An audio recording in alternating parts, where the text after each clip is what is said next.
welcome to my channel, Perfectly Imperfect. If you're new here, welcome. If you're returning, thank you for coming back. In today's video, if you haven't already figured it out, I'm putting together items for my front porch for Christmas. I am DIYing a couple of items.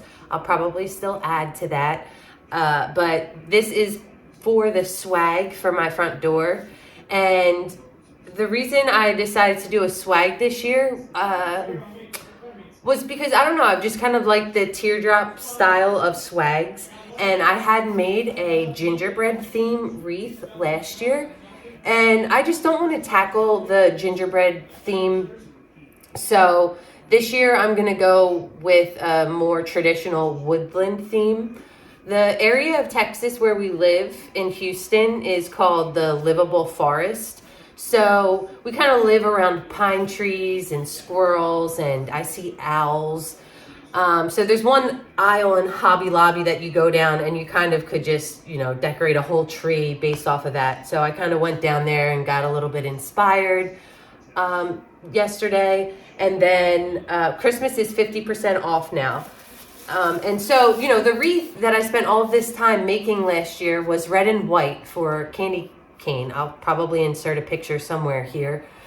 And it's not really going to apply. So something that I recently learned in terms of design is if you want everything to kind of, I guess, feel cohesive and not look tacky and just look put together, from a Christmas perspective, for example, you don't want to have a flocked wreath hanging up on your front door and then open up your door and going up your staircase have a green garland, okay? Whether they're both lit up in white lights or not, and that's another thing. If your front door wreath has multicolored lights and then inside you're doing all the clear lights, that's just, it off balances things, if you will, from a design perspective. So to keep things sophisticated, if you have a flocked front door or wreath, or if you have a wreath that has like a shimmer to it, make sure that shimmer applies to all of the other greenery that you place throughout your house. It'll keep things looking a lot more sharper and more pleasing to your eye. And I'm going to really stick to that this year. That's not something I ever really fully thought through in my design. I'm truly honing in on design elements that make my style more cohesive. And for a while, I've been anchoring things in the color black, which I think is black and white are big in the farmhouse theme. But so that's something I've been focusing on. But now in terms of, anchoring things with that black color, what is that color scheme? And for me, it's going to be a black, a red, a white, kind of like that black and red buffalo checks theme, paired up with a woodland theme. So a really rich red. I'll still have hints of like a traditional Christmas red throughout, but that's also something too. I'm going to be paring back a lot of that stuff. I kind of have like a burgundy red in my Christmas decor, and I want to make sure the reds match. And I did that with my fall decor. I made sure a lot of the rusty color oranges made it and not any of the bright oranges. That's not how I decorate. And so I'm excited to do it for Christmas. And so circling back to the wreath, decided I didn't want to do a wreath. I've been loving the idea of a teardrop swag. I've seen them sell them on QVC so many times. So I went to the floral section. This was not in the actual Christmas aisle. In the floral section, they had some greenery for Christmas. $12.99, $12.99, 50% off, so $6. These are really full for $6. So these, as you can see, they're two different style greens. This one kind of has a couple different shadings to it. My thought here is the one with the pine cones is going to go up front, and I'm going to just kind of smash them together. Okay. And as you can see, it already kind of has that teardrop shape. And I'm going to show you how I make this, but this is just like what in the store I'm doing and designing it. So I'll fluff it out and then we'll figure out a way to twig it, and then it can hang up on my front door. So it'll go perfect with my woodland theme. So you're thinking I got 2 of these for the price of 1, so $12 for those total. And then this is very simple. I think I try to keep it under $20. I picked up, I was gonna put these bells on it, but I picked these up, $1.99, 50% off, $1. $2.99. And as you can see, this is like a muted matte burgundy cranberry type of color. And then the main thing that I got was $3.99. But we'll fluff this up. Stay tuned. This is gorgeous. Absolutely gorgeous.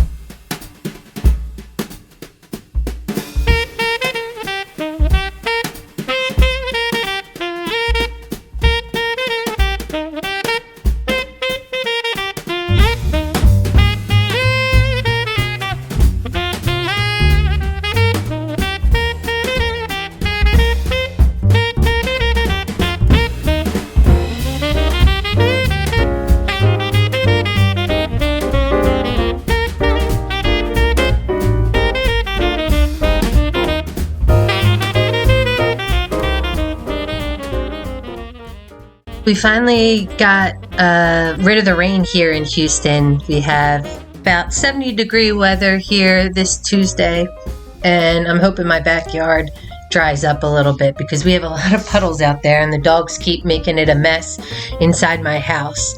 But I am thankful that we got the rain and that cooler weather is upon us because it's starting to feel like the Christmas season.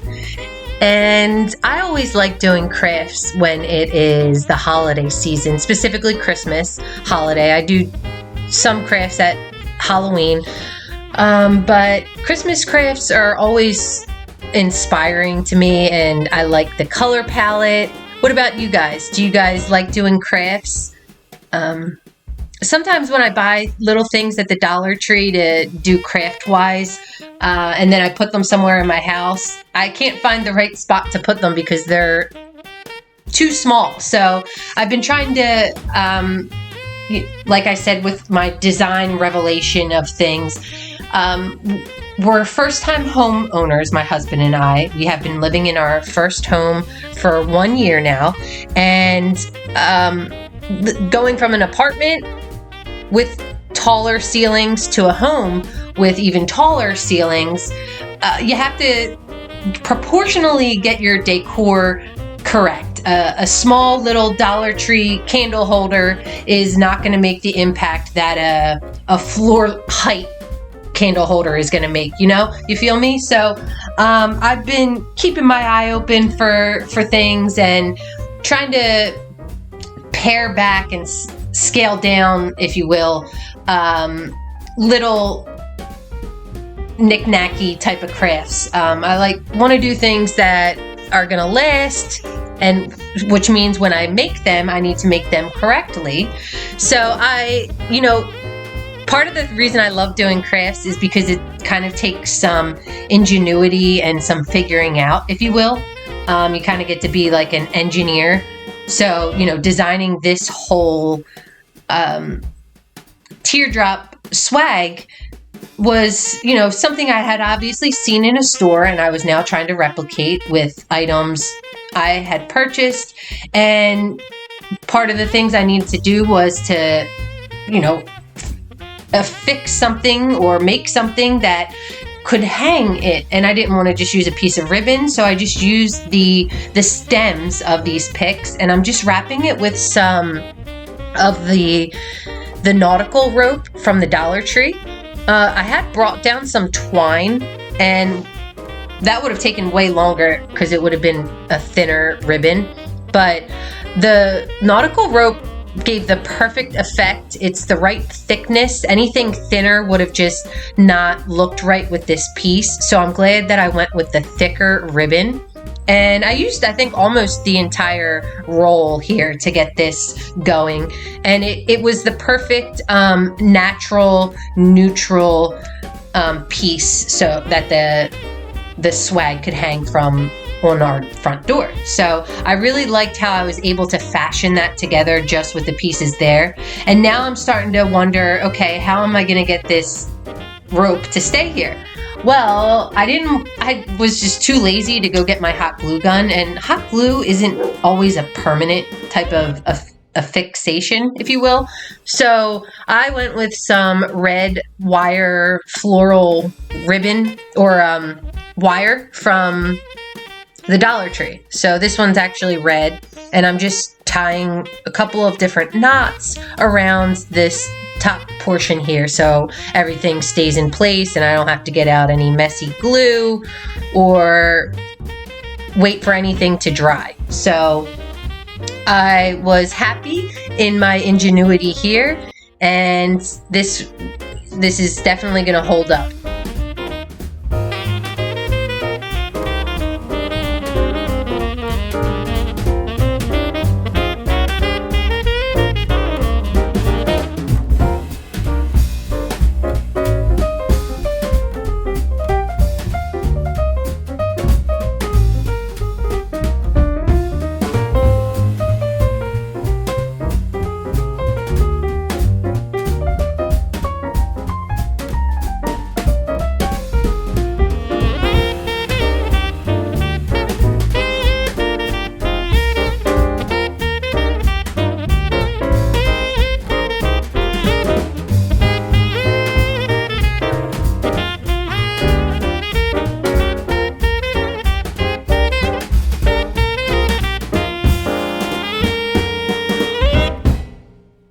So this is the part where you really get to have fun with this craft. So you could leave it as is with just the evergreen, maybe put a nice bow on it or a little wreath hanger. But I wanted to add some floral and some color, and when you go down the pick aisle in Hobby Lobby, your options are endless. From, different color reds and greens and pinks and blues. The color options are endless, and then the adornments are endless as well. I just stuck with the simple berries because I thought it matched the Woodland theme very well. And you can get little owls to put on there. I actually was going back and forth if I wanted to put an ornament here, or a bell. I thought those would be really nice options for any type of wreath. If you find a cute little ornament, stick that in the center. But I was happy that these picks had the couple of pine cones on them, and then the berries that I added on here I think was just enough. And I tried to tie the gold berries in with the center of that poinsettia so that it was cohesive. So I think now I'm just making sure everything's, just tying these things up with the wire and keeping them in place. And again, an easy way to attach everything together and you can't see it at all. So I was so happy with the way that this turned out, and I hope you'll give it a try too.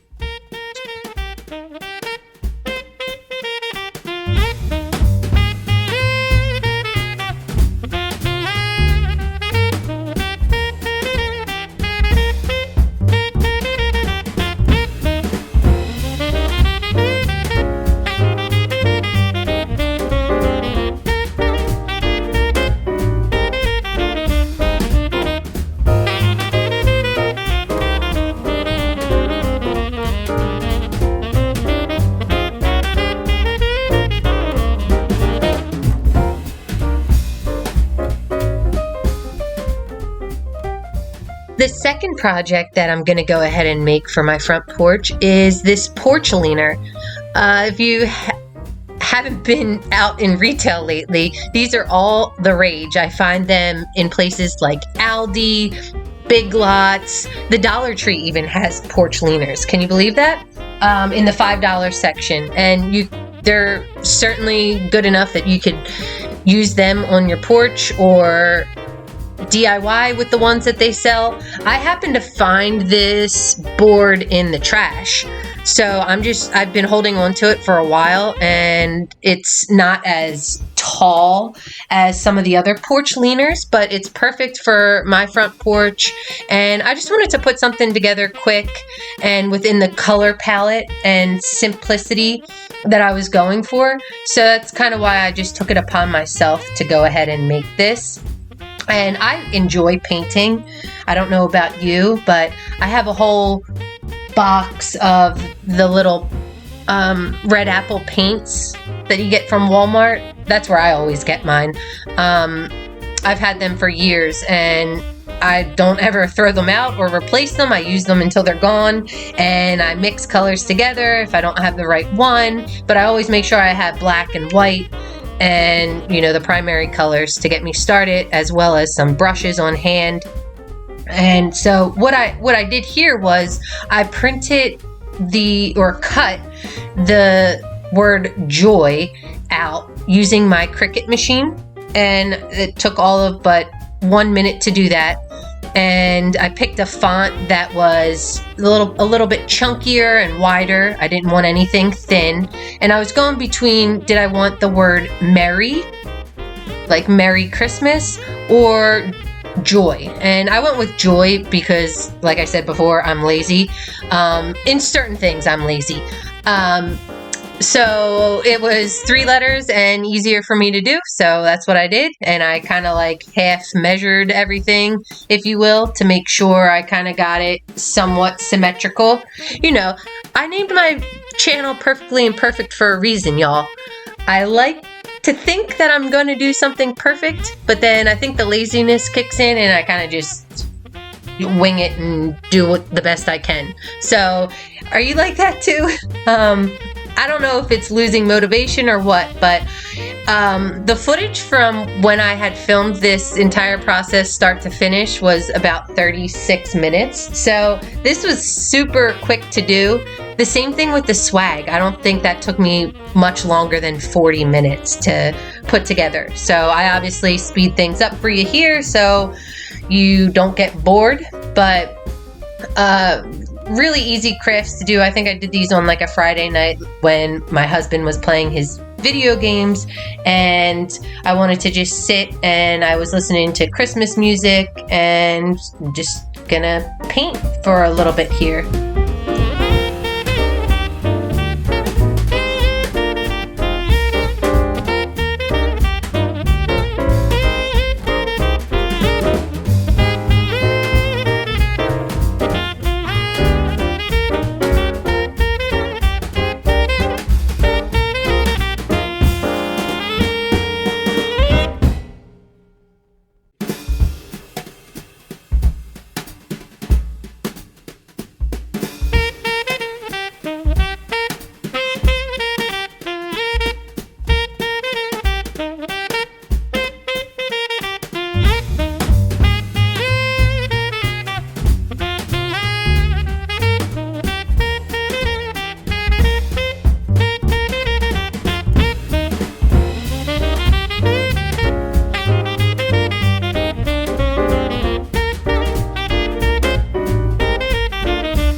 So, do y'all stick to a theme when you're decorating for Christmas or the holiday season?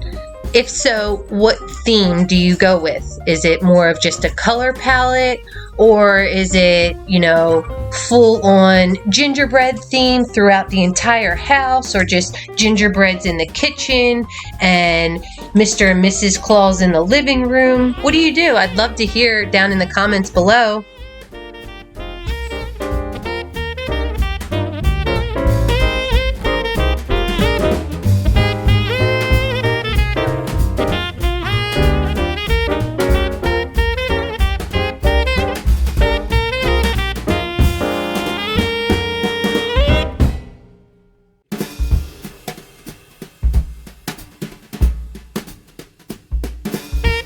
So I've really been enjoying making these holiday videos. I think this is the second one after my put up my Christmas tree video. If you haven't checked that out, I'll link it up above here for you. But for my next video, which will be released later this week, you'll see what I do with the swag, obviously hanging on my front door, and the porch leaner. And then how it all comes together with everything else that I have for my front porch. So I really hope you'll come back and check out my next video, clean and decorate my front porch for Christmas. People seem to enjoy the fall video, so I hope the Christmas video can get everyone in this holiday spirit and give you some inspiration. Have you begun your decorating yet? I've really only decorated the front porch at this point.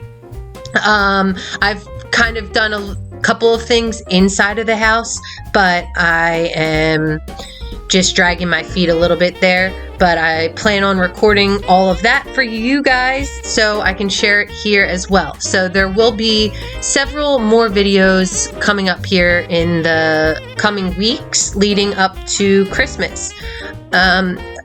Some of the other videos that I have planned are probably going to be based around like gift ideas, and I want to do like one for gift ideas for like for a woman, for a man, maybe a kid, and do separate videos for that. Maybe group them out into age groups or something. So if you have like a daughter-in-law or a niece or a nephew or someone that you just don't really maybe know that well or know what to get them because they have everything, I think I have a couple of ideas in mind that would be a nice budget-friendly gift for some of those people on your list. So stay tuned for some videos like that. Obviously shopping, hauls, and things like that are definitely going to be mixed in with the Christmas stuff, but later on this week, we should see the porch decorating video, and then we'll move inside the house. One of the areas I can't wait to decorate, it's one of my favorite spaces to decorate in our house, is the dining room. So it's pretty simple, you know, just changing out the tablecloth and all of that stuff, but I like the way that that room comes together. It kind of ties the two spaces of my house together.